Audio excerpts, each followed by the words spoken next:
എല്ലാവർക്കും ഉണ്ണീസ് വേൾഡിലേക്ക് സ്വാഗതം. ഞാനിന്ന് എത്തിയിരിക്കുന്നത് അടിമുറ്റത്ത് മഠം ജയരാമൻ, ആല, സോമൻ എന്നീ ആനകളും അവരുടെ പാപ്പാനായ ഗോവിന്ദപിള്ളയും തമ്മിലുള്ള സ്നേഹബന്ധത്തിൻ്റെ കഥ പറയാനാണ്. ആനകൾ എന്നും കേരളീയരുടെ വികാരം തന്നെയാണ്. ആദ്യം നമുക്ക് അടിമുറ്റത്ത് മഠം ജയരാമനെ പരിചയപ്പെടാം. ആലപ്പുഴ ജില്ലയിൽ ചെങ്ങന്നൂർ താലൂക്കിൽ ബുധനൂർ അടിമുറ്റത്ത് മഠത്തിൻ്റെ അധീനതയിലുള്ള ആനയായിരുന്നു അടിമുറ്റത്ത് മഠം ജയരാമൻ. അടിമുറ്റത്ത് മഠം ജയരാമൻ്റെ പാപ്പാൻ ഗോവിന്ദപിള്ള അടിമുറ്റത്ത് മഠം ഗോവിന്ദപിള്ള എന്നാണ് അറിയപ്പെട്ടിരുന്നത്. ഗോവിന്ദപിള്ളയെ നാട്ടുകാർക്ക് ഏറെ ഇഷ്ടമായിരുന്നു. അതുപോലെ തന്നെ നാട്ടുകാരുടെ കണ്ണിലുണ്ണിയായിരുന്നു ജയരാമനും.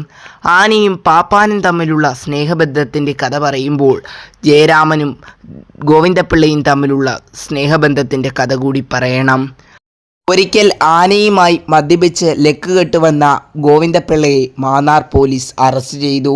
തൻ്റെ പാപ്പാനെ പോലീസുകാർക്കൊപ്പം ഒറ്റയ്ക്ക് വിടാൻ ജയരാമൻ തയ്യാറല്ലായിരുന്നു. പാപ്പാനൊപ്പം ജയരാമനും പോലീസ് സ്റ്റേഷനിലേക്ക് പോയി.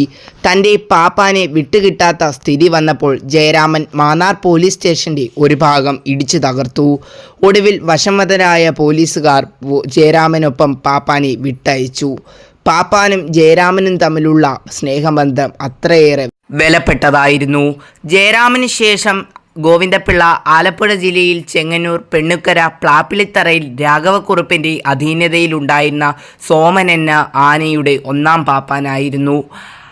സോമനും ഗോവിന്ദപിള്ളയും തമ്മിലുള്ള സ്നേഹം ആ നാട്ടിലെ ഓരോരുത്തർക്കും അറിയാമായിരുന്നു.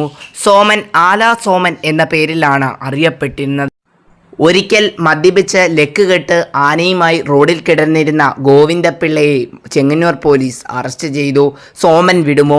സോമൻ ജീപ്പിന് പിന്നാലെ ഓടി. പാപ്പാനെ ജാമ്യത്തിലിറക്കാൻ വന്ന ആളെ കണ്ട് ചെങ്ങന്നൂർ പോലീസുകാരും നാട്ടുകാരും ഞെട്ടി. വിട്ടുകിട്ടില്ല എന്ന സ്ഥിതി വന്നപ്പോൾ സോമൻ അക്രമാസക്തനാകാൻ തുടങ്ങി. പഴയ സ്റ്റേഷൻ സംഭവം ഓർത്തെടുത്ത പോലീസുകാർ സോമനൊപ്പം പാപ്പാനെ വിട്ടയച്ചു. ഇങ്ങനെ നിരവധി സംഭവങ്ങൾ ആനയും പാപ്പാനും തമ്മിലുള്ള സ്നേഹബന്ധം ഊട്ടിയുറപ്പിക്കുന്നു. മനോജ് കെ ജയൻ നായകനായെത്തിയ സമ്മാനം എന്ന ചലച്ചിത്രത്തിൽ ഗോവിന്ദപിള്ളയും ആനയും തമ്മിലുള്ള സ്നേഹബന്ധം അവതരിപ്പിക്കപ്പെട്ടിട്ടുണ്ട്. അതുപോലെ തന്നെ ആനയും മനുഷ്യനും തമ്മിലുള്ള സ്നേഹബന്ധം അത്രമേൽ ദൃഢമാണ്. ഗോവിന്ദപിള്ളയും അദ്ദേഹത്തിൻ്റെ മകൻ പരമേശ്വരനുമായിരുന്നു സോമൻ്റെ പാപ്പാന്മാർ. തൻ്റെ പാപ്പാനെ മരണത്തിൽ നിന്ന് രക്ഷിച്ച ചരിത്രം വരെ സോമനുണ്ട്. വളരെ ശാന്തസ്വരൂപനായിരുന്ന കരിവീരനായിരുന്നു ആല സോമൻ.